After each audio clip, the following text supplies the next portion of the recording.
अस्सलाम जी, welcome to my YouTube channel and बात कर लेते हैं पीएसएल की। और जब पीएसएल का ड्राफ्ट हुआ था, इनकी टीम्स पिक हुई थी, मैंने एक डिटेल्ड रिव्यू बनाया था about Karachi Kings and I said कि इन्होंने जो टीम पिक की है, इन्होंने जो प्लेयर्स को पिक किया है, मुझे समझ उस टाइम पे नहीं आ रही थी कि ये किस तरह अपनी बैटिंग ऑर्डर को चलाएंगे, किस तरह प्लेइंग 11 बनाएंगे।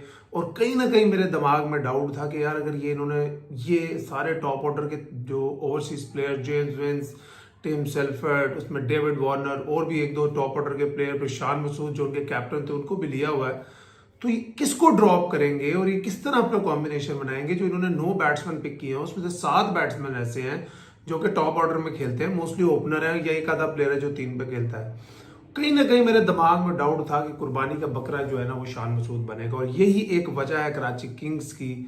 एक पाकिस्तान का सबसे बड़ा शहर है, पाकिस्तान की प्रॉब्ली सबसे महंगी फ्रेंचाइज है पीएसएल में। जब पीएसएल की टीमें फरोख्त हुई थी तो सबसे महंगी फ्रेंचाइज थी पाकिस्तान की, और सबसे इनकंसिस्टेंट जो फ्रेंचाइज है पीएसएल की हिस्ट्री में वो भी कराची किंग्स है। पिछले कुछ सालों से हमने देख रहे हैं बिखरी हुई नजर आ रही है। जिस तरह से इन लोगों ने बाबर आजम के साथ सलूक किया, पहले उनको कैप्टन बनाया, वो परफॉर्मेंसेस करते थे, टीम के अंदर कहीं ना कहीं लोबियां नजर आती थी। फिर कुछ लोग टीम के अंदर नाराज थे, बाबर आजम स्लो खेलते हैं, बाबर आजम ये करते हैं, बाबर आजम वो करते हैं। हालांकि बाबर आजम इनकी तरफ से मुझे याद है जब ये पीएसएल जीते थे, उस साल Babar Azam player of the tournament थे। और जिस साल मुल्तान पीएसएल जीती थी, जिसमें मैं best player of the tournament था या best batsman of the tournament था, उस साल भी पीएसएल का जो टॉप स्कोरर था वो बाबर आजम था। तो बहुत परफॉर्मेंसेस बाबर आजम ने की, और बाद में डाल दिया जाता था कि यार बाबर आजम तो अपने लिए खेलता है। बाबर भाई इन लोगों को शुरू से लेकर अभी तक इन्होंने मैनेजमेंट चेंज कर ली, इन्होंने लोग चेंज कर लिए। मुझे समझ नहीं आती कराची किंग्स की क्या थॉट प्रोसेस है, क्या सोच के ये टीम पिक करते हैं, कोई कॉम्बिनेशन नहीं देखते। और अब खबर आई है कि इन्होंने शान मसूद जो पाकिस्तानी टीम के टेस्ट कैप्टन है उनको कुर्बानी का बकरा बना दिया और उनको कप्तानी से हटा दिया।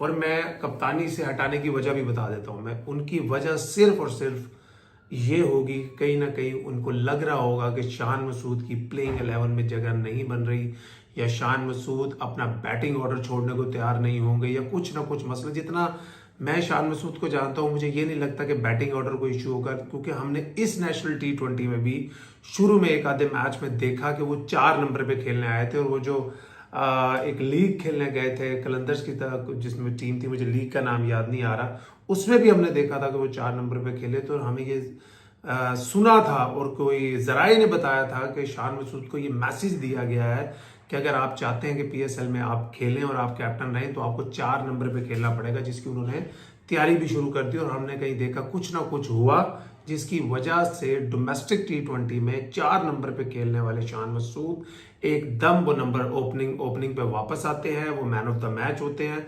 और अगले दिन खबर आती है कि कराची किंग्स ने अपना कैप्टन चेंज कर दिया। और मजे की बात आपको ये बताता हूं, कैप्टन उन्होंने बनाया है डेविड वार्नर को, जो कि जिनको कोई पीएसएल का एक्सपीरियंस नहीं है पाकिस्तान में। पाकिस्तान में क्रिकेट खेलने का शायद एक आधी कोई टेस्ट सीरीज खेले, उसके अलावा कोई उनको एक्सपीरियंस नहीं है। पाकिस्तान के कल्चर को, पाकिस्तान के प्लेयरों को, ऑपोजिशन के प्लेयर्स को उनको कुछ भी नहीं पता। अगर ये जेम्स विंस को भी कैप्टन बना देते ना, फिर भी कुछ सेंस मेक करती। मुझे ना कहीं लग रहा था कि शान मसूद को ना कैप्टनसी से हटा दिया जाएगा, क्योंकि जिस तरह से उन्होंने टीम पिक की थी ना, तो वहां से मुझे कहीं ना कहीं लग रहा था कि शान मसूद कुर्बानी का बकरा बनेंगे। यही क्योंकि फ्रेंचाइज क्रिकेट ऐसे ही चलती है। Franchise cricket doesn't care how good you are, doesn't care आपने उनके लिए क्या किया। इसलिए मैं हमेशा बहुत प्लेयरों को यह मशवरा भी देता हूं कि किसी भी फ्रेंचाइज से एक्स्ट्रा लॉयल रहने की जरूरत नहीं है। मेरे साथ भी ये हुआ था मुल्तान सुल्तान से, जब मैं प्लेयर ऑफ द टूर्नामेंट बना था। I had offers from 2 other franchises जो मुझे ज्यादा पैसा ऑफर कर रही थी, बट आई थॉट कि मैं तो मुल्तान का लोकल लड़का हूं, मैं प्लेयर ऑफ द टूर्नामेंट हुआ हूं मुल्तान के लिए, मैंने ये किया, मैं अपने सिटी के लिए खेलूंगा। बिकॉज जब मैं मुल्तान सुल्तान के लिए खेला तो मुझे मुल्तान में बड़ी पजीराई मिली, लोगों ने मुझे बड़ा प्यार दिया, मैंने सोचा मैं खेलूंगा। नेक्स्ट ईयर क्या होता है, तीन एक मैच खेलता हूं, 1-2-30 की है मैंने, 1-2 मैचों में फ्लॉप हुआ, मेरी बेटी पैदा हुई प्रीमेच्योर, मैं घर आया, बबल तोड़ के 3-4 दिन बाद वापस जाता हूं, 2 दिन की बबल करता हूं, और अगले 6 मैचों में मेरा नामो निशान ही नहीं होता। मेरी जगह एक लड़का आता है आसिफ अफरीदी स्पिनर, वो एक दो आउट कर देता है, एकदम कैप्टन को और कोचिस को और मैनेजमेंट को लगता है हमारे लिए यही कॉम्बिनेशन है।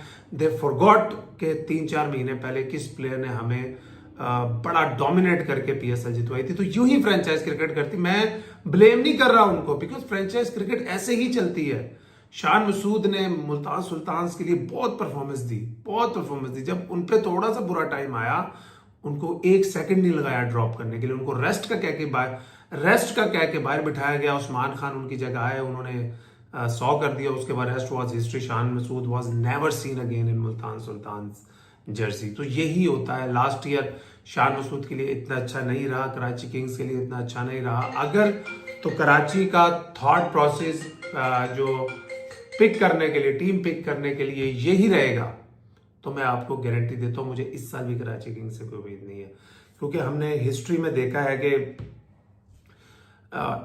मुझे कोई एक बात ये बता दें कि कितने पीएसएल में फ्रेंचाइजीज के ओवरसीज कैप्टन आए जो बहुत सक्सेसफुल हुए। अब लोग मुझे आके ब्रेंडन मुकल्लम की मिसाल देंगे। Lahore was a flop under Brendon McCullum. एक मिसाल आपको नजर आती है, वो है डैरन समी की, कि उन्होंने पेशावर ज़ल्मी की काफी कैप्टनसी की और उन्होंने टाइटल भी पेशावर ज़ल्मी को जितवाया। लेकिन जो लोग भी डैरन समी को जानते हैं ना, वो पाकिस्तान के लोकल कैप्टन्स से भी ज्यादा जानता था पाकिस्तान का कल्चर और पाकिस्तान के क्रिकेटर्स को। That's how much involved he was in Peshawar Zalmi. जब मैं भी 2 साल हिस्सा था उस टीम का, जब हम चैंपियन भी बने पेशावर ज़ल्मी का, तो he was very much involve. और हमने देखा कि जब वो जितनी भी क्रिकेट खेले पीएसएल में, पेशावर ज़ल्मी के लिए खेले, और जब उन्होंने क्रिकेट से रिटायरमेंट ली तो वो पेशावर ज़ल्मी की ही कोचिंग के लिए आए।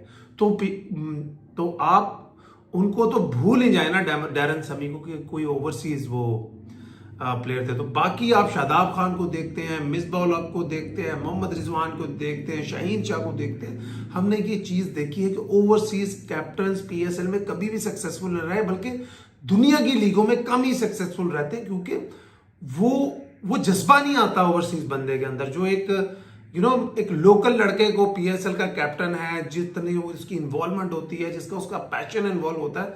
बल्कि मैं सुन रहा था 2-3 पीएसएल की टीम के ओनर्स डेविड वार्नर के बारे में ये बात करते हुए नजर आए। आप लोग जानते हैं, मैं उनका नाम नहीं लेना चाहता, कि हम भी डेविड वार्नर को पिक कर सकते थे। हमने सिर्फ इसलिए पिक नहीं किया क्योंकि हमें पता है उसकी जो रेपुटेशन है, उसकी जो हम तारीख देखते हैं, इज नॉट एक बड़ा सुपरस्टार है। वो उस तरह टीम के अंदर इन्वॉल्व नहीं होगा, टीम के अंदर जेलिन नहीं होगा।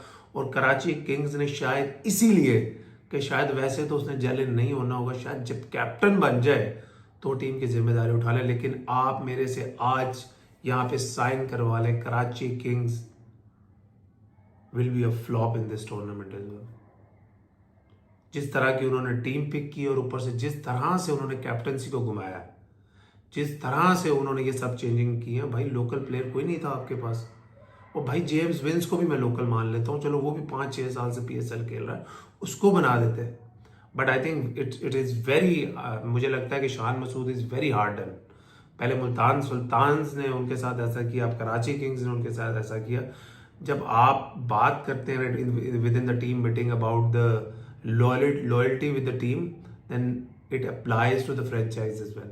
But let's see what happens. But it will be interesting to see कि कराची किंग्स की कैप्टनसी अब डेविड वार्नर करेंगे। ठीक है, आपको वो मार्केट वैल्यू मिलेगी, शायद आपको स्पॉन्सर मिले डेविड वार्नर की वजह से, but in the end of the day what matters is your performance, that how do you win this PSL trophy. अपना ख्याल रखिए।